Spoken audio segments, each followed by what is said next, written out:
आजिर कहानी गुरु भक्ति। ऋषि धौम्यंकर आश्रम रही अनेक गुड़िए छात्र विद्या शिक्षा करुथिले। से छात्र मानकु मनोयोग सहकारे पढ़ाउथिले और कठिन परीक्षा मध्य करुथिले। गुरु विभिन्न छात्रों को भिन्न भिन्न प्रकार रे परीक्षा करी जानी पारंती जे छात्रर किपरि गुरु भक्ति अछि और पाठ प्रति केते आग्रह अछि। दिनकर कथा से दिन प्रबल वर्षा हेउथाए। गुरु आरुणी नामक जने छात्र को डाकी कहिले, वत्स खेतर हिड भांगिजिबा फଳରେ खेतर पानी बाहर को बोही जाउछि, तेणु तुमे जाई हिड बांधी देई आस।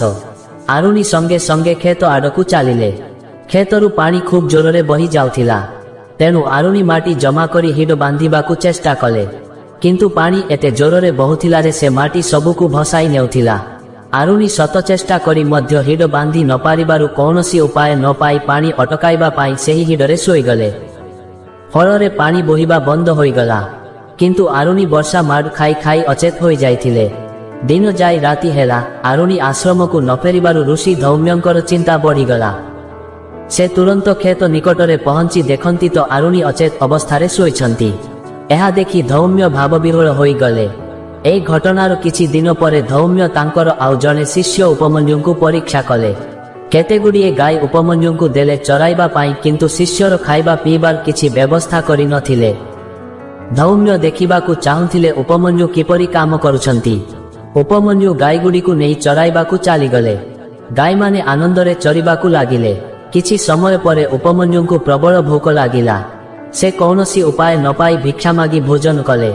किछि दिन परे से भिक्षा न पाइबारु से गायठारु क्षीर दुही पी जीवन धारण कले।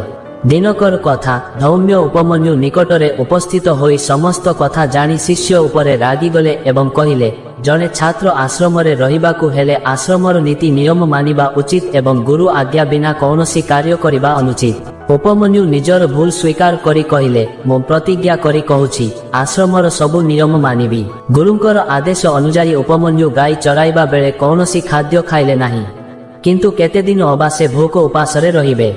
तेणु से भोक विकଳରେ निकटरे थिबा सिजु गछकू भांगी तार क्षीर पीले। सिजु क्षीर पीबा द्वारा उपमन्युंकर दृष्टि शक्ति चालीगला एवं से आउ देखि पारिले नाही। फଳରେ से बाटरे जाऊ जाऊ गोटिए कूओ मध्यरे गड़ी पड़िले। से सेई कूओरु उद्धार पाई पारिले नाही।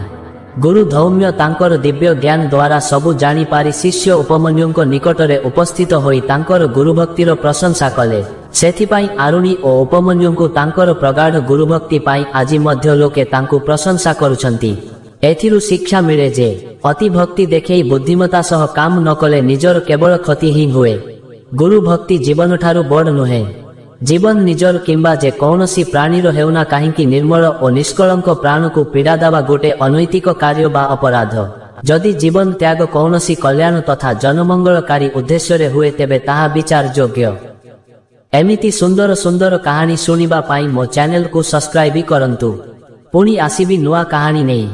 कहानीटी शेष पर्यंत देखिथिबारु आपनंकु बहुत बहुत धन्यवाद।